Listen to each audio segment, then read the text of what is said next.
नमस्कार and welcome back. 12 American F-15s, वो जो स्ट्राइक ईगल्स हैं, they are now entering into Iran.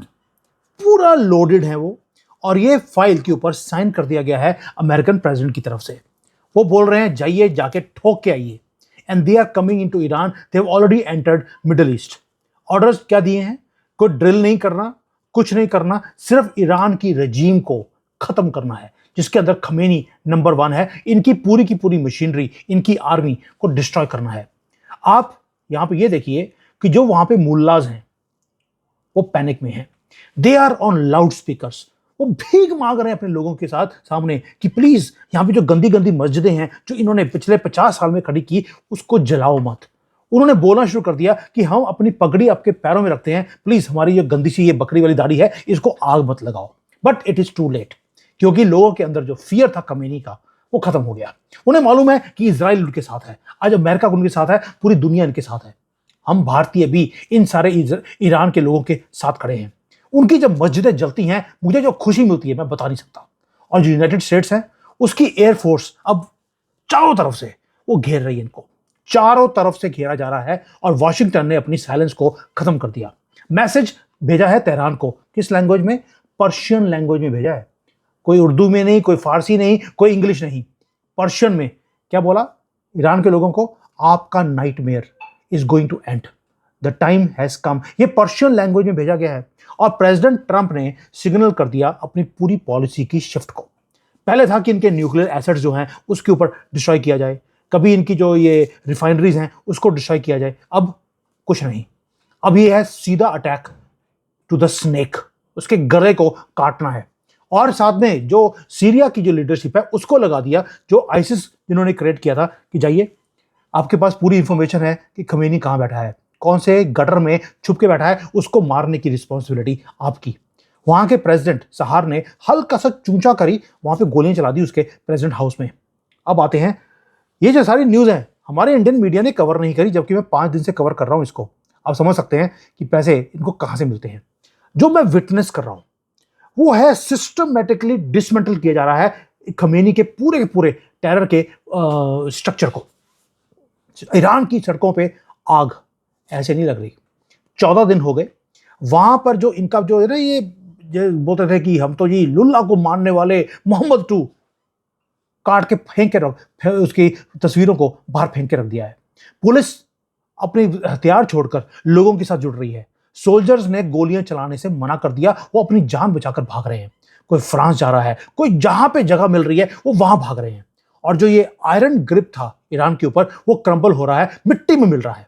ऊपर से ये जो हैवी मेटल के ये जो बड़े बड़े प्लेन F-15, C-17, जो मैंने आपको पिछले हफ्ते बोल दिया था कि ये प्लेन्स अभी यूके के बाद ईरान के पास पहुंच रहे हैं, इराक के पास पहुंच चुके हैं। वो आज कल देखा मैंने, वो मीडिया के अंदर आ रहा था, जबकि एक हफ्ते पहले मैंने बता दिया कि ये प्लेन्स आ रहे हैं। अब F-16, F-15 किसी को नहीं मालूम, पर ये 12 प्लेन, नंबर दे रहा हूं आपको, they are now entering into Iran. Commercial flights को ऑलरेडी पूरे उस एरिया में बंद कर दिया गया है। डूम्सडे का प्लेन ऑलरेडी बुला लिया गया है। और ये जो हैवी ट्रांसपोर्ट के प्लेन्स हैं, जो हथियार, जो सब कुछ लेके आ रहे हैं, दे आर मूविंग। यूएसए की जो स्पेशल ऑपरेशंस की जो टीम है, उनको पोजीशन कर दिया गया है। खमेनी को उस कंट्री से भागने की परमिशन नहीं दी जा रही कि बेटा तू जा नहीं सकता यहां से। प्लेन बुगवाया उसने, एयरपोर्ट ब्लॉक कर दिए। हेलीकॉप्टर बुलाया, हेलीकॉप्टर को उड़ने नहीं दिया। वो सड़क से भागने की कोशिश करी, वहां पर ऑलरेडी मोसाद के लोग पहुंचा दिए। पहले ईस्ट में, नॉर्थ में, अब वेस्ट के साथ भी वो पूरा इन्होंने घेराबंदी कर ली है। साउथ में तो ऑलरेडी जो सी का एरिया है उसको ब्लॉक कर दिया। अब आते हैं कि ये तो सब कुछ दिख गया आपको कि सब कुछ हो रहा है। अब इजराइल क्या कर रहा है? इजराइल ने भी अपनी जो वॉर काउंसिल की जो मीटिंग होती है उसने वहां पे खड़ी कर ली है। ये कभी भी पहले नहीं हुआ है। ये तभी होता है जब आपको हिस्ट्री दोबारा से रीराइट करनी है। सॉरी, मेरी वाइफ के लिए वो डॉक्टर आई है, मैं अभी पॉज कर रहा हूं, दोबारा शुरू करता हूं। सो नेतन्याहू को मालूम है कि हिस्ट्री जो है दोबारा से रीराइट हो रही है। और जो बोल रहे थे, ये खमेनी बोल रहा था कि मैंने इजराइल को नक्शे से खत्म करना है, अब दुनिया से खमेनी को खत्म किया जा रहा है और ईरान को भी खत्म किया जाएगा, यानी कि इसका कुछ साइज काटा जाएगा। नेतन्याहू सिक्योर लाइन के ऊपर है, रूबियो के साथ कॉन्टिन्यूस बात चल रही है कि करना कब है। ये कोऑर्डिनेटेड अटैक होगा, मोसाद अंदर से करेगा, लोग आग लगाएंगे मस्जिदों को, और ऊपर से खमीनी के अड्डों को अटैक किया जाएगा। दैट मीन्स नेतन्याहू को भी मालूम है व्हाट इज कमिंग। और जो रजीम है उसने क्या किया, उसने यही, खमीनी ने बोला कि मैं तो अल्लाह के बिना डरता नहीं, मैं स्ट्राइक बैक करूंगा, मैं यूएसए के बेसिस को डिस्ट्रॉय करूंगा, मैं इजराइल को नक्शे से खत्म कर दूंगा। उसने ये स्क्रीम करना शुरू कर दिया। लेकिन एक जो जानवर मरने वाला होता है उससे पहले वो ऊंचे ऊंचे वो भौंकता भी है। वही खमीनी का हाल भी है। उसकी अपनी सिटीज उसके हाथ से निकल गई। मशाब है, निकल गया। तेहरान बर्न हो रहा है, लोगों ने टेक ओवर कर लिया। इनके जो पोर्ट्स हैं वो चले गए। अब मजे की बात देखिए, जब 79 में जब रेवोल्यूशन हुआ था, किंग को निकाल दिया गया, तो वहां पर खोमेनी, ये तो खमेनी है, वो खोमेनी था, खोमेनी को प्रेसिडेंट बनाया गया, जो हेड बना था वो। जो मरने के बाद उसकी एक कब्र बनाई गई थी जिसको ये होली ग्रेल बोलते हैं। लोगों ने वहां जाकर खोमेनी की कब्र को खोदा, उसको आग लगा दी। आप समझ लीजिए कि जब आप आग लगाते हैं इसकी बॉडी को, इसका मतलब है उसकी जन्नत कैंसिल कर दी। लोगों ने टीयर डाउन किया है अपने हाथों से। इसको बोलते हैं टोटल कोलैप्स। वो एक मैसेज था खमेनी को कि खोमेनी की कब्र को खोद दिया, तेरी भी खोदेंगे। और जो टेक्निकल, ये जो टेक बिलियनियर्स हैं अमेरिका के, उन्होंने बोल दिया अमेरिकन प्रेसिडेंट को, कल की न्यूज़ है, कि आप ईरान के अंदर हमें जगह दे दीजिए, हम वहां पर कैसीनो बनाएंगे। किसके ऊपर? खोमेनी की कब्र जहां पे आग लगी है उसी जगह पर हम कैसीनो बनाएंगे, जो कि हराम है इनके मजहब के अंदर। आपको ये इनसेन लगेगा, लेकिन ये चीज हो रही है। मतलब कि उन्होंने ईरानियन का खमेनी की पूरी जो ये रियासत थी 50 साल की, उसका मजाक उड़ाना शुरू कर दिया कि तेरी कब्र पे हम कैसीनो बनाएंगे, और कब्र को तो आग लगानी है।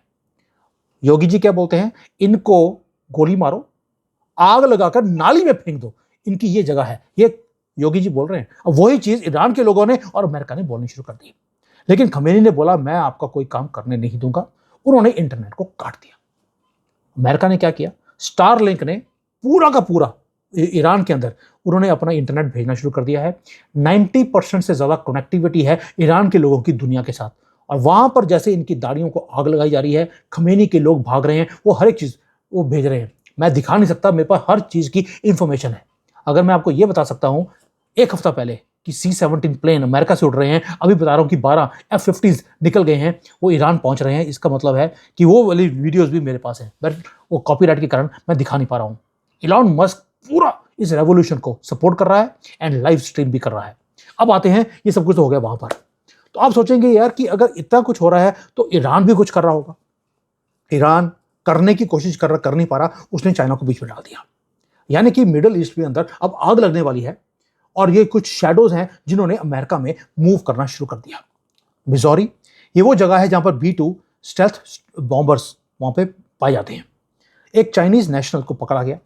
वो वहां पर क्या कर रहा था, साइट सीइंग नहीं कर रहा, वो जो ये न्यूक्लियर बॉम्बर्स हैं इसकी फिल्म बना रहा था। वो ये कहां पर हैं, कितने खड़े हैं, कब वहां से उड़े हैं, वो सारी इंफॉर्मेशन भेज रहा है चाइना को, और चाइना भेज रहा है ईरान को। ये आदमी कौन था? इलीगली ये अमेरिका में एंटर किया बॉर्डर को क्रॉस करने के बाद, और उसके बाद उसने ये वीडियोस बनाकर वो चाइना को भेजने की कोशिश कर रहा है कि B-2 बॉम्बर वहां से कब उड़ रहा है। दोस्तों, ये कोइंसिडेंस नहीं हो सकता। ये कोऑर्डिनेटेड एक प्लान है चाइना का कि किस तरह से ईरान को पहले ही इंफॉर्मेशन दे दिया जाए कि आज इस वक्त आपके ऊपर अटैक किया जाएगा, जैसे लास्ट टाइम हुआ था, आपको याद होगा। अब चाइनीज नेशनल्स को पकड़ा गया है। अब जो वहां पे गवर्नमेंट है उनकी, अमेरिका की, उन्होंने सोचना शुरू कर दिया कि यार ये आदमी आ रहा है तो इसको पैसे भी मिल रहे होंगे। अब वो मनी ट्रेल को पकड़े जा रहे हैं, और ये आदमी को पैसे कहां से आ रहे हैं? वही हमारे CCP से ना। आपको लगेगा कि यार एक आदमी पकड़ा गया तो क्या दिक्कत है, ये यहीं पर बात खत्म नहीं होती। अमेरिका में एक काम और हो रहा है।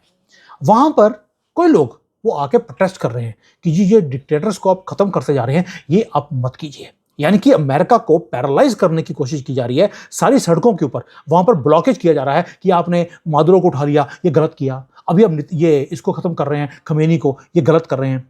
मतलब कि अमेरिकन प्रेसिडेंट अपने फाइटर जेट्स को ईरान में भेज रहा है, और उनके एजेंट्स वो काम कर रहे हैं अमेरिका में, चाइना के। इसको बोलते हैं हाइब्रिड वॉरफेयर। और टारगेट ये हमेशा ये जो डिक्टेटर्स हैं, ये जानवर जो इस्लामिक हैं, इनके साथ खड़े होते हैं, अपने देश के साथ नहीं, क्योंकि भैया इस चीज के लिए पैसे मिलते हैं। भारत में भी यही हाल है। अब आते हैं, ये तो हो गया चाइना ने जो करना था कर दिया। वहाँ पे जो ये प्रोटेस्टर्स हैं उनको पैसे देकर, ये भी मनी ट्रेल आ गया है कि वो भी पैसा चाइना से आया था। अब चाइना ने क्या किया, चाइना ने एक हादसे वाली काम किया। इन्होंने अपने सोल्जर्स को दिखाया, यहाँ पे वीडियो बनाई, उसके अंदर हाथों में तलवारें थी, एक्चुअल तलवारें, और उन्होंने बोला कि हम आपको स्केयर करते हैं, हम आपके गले काट देंगे, हमारी आर्मी बड़ी स्ट्रांग है। और भाई F-15 आ रहे हैं, B-2 बॉम्बर उड़ने वाला है, C-17 जो बड़े बड़े ग्लोब मास्टर होते हैं वो वहाँ से उड़कर अपने असले को लेकर आ गए, और चाइना तलवारें निकाल के दे रहा है कि हमने हमेशा युद्ध इन तलवारों से जीता था, अब भी जीतेंगे। दुनिया हंसेगी नहीं और क्या करेगी। वेनेजुएला के गार्ड्स जो थे उन्होंने बताया अभी अभी रिसेंटली कि भाई जब यूएसए की स्पेशल फोर्सेस आई, वो कुछ मिनटों में टोटल ब्लैकआउट करने के बाद इनविजिबल सोल्जर्स थे, किसी को पता ही नहीं लगा, उनके पास सोनिक वेपन्स थे। वो अभी भी जो वेनेजुएला के सोल्जर्स हैं जो उनका मुकाबला कर रहे थे, खून के वो उल्टियां कर रहे हैं। ये है रियलिटी ऑफ अमेरिकन पावर, जहां पर आप B-2 बॉम्बर को लड़ाई करेंगे तलवार के साथ।